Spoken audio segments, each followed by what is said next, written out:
लक्षात घ्या, पत्रकार हा आहे ना, त्याला बातमी स्वतःची विकता आली पाहिजे. 2 ओळीत त्याची बातमी ही त्याला मार्केट करता आली पाहिजे त्याच्या न्यूज एडिटरकडं.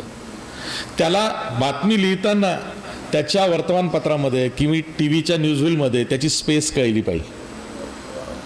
अनेक बातम्या लोकसत्ताला असताना मी खूप चांगल्या केल्या आणि मला कधी कधी आठवतं की खरंच किती चांगल्या बातम्या होत्या. मुंबईतलं ताजमहल हॉटेल हे जगातलं एकमेव हॉटेल आहे ज्याला स्वतःचं पार्किंग नाही आहे आणि ताजमहल हॉटेल पब्लिक पार्किंग आपल्या कस्टमरसाठी यूज करत आहे.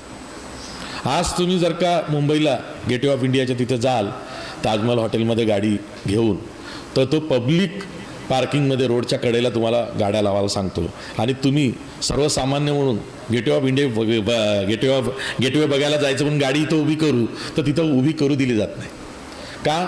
तर ताजच्या कस्टमरसाठी तिथं त्या गाड्या दिल्या जातात. बातमी ही होती का? नाही.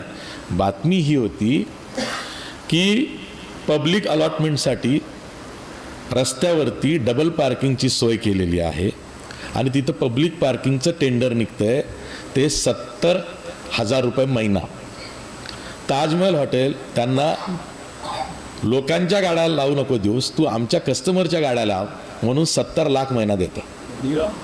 अशा बातम्या पे अँड पार्किंग आहेत, अशा आहेत. हे विषय त्या काळची ती गरज होती. आज टी व्हीची गरज ती वेगळी आहे.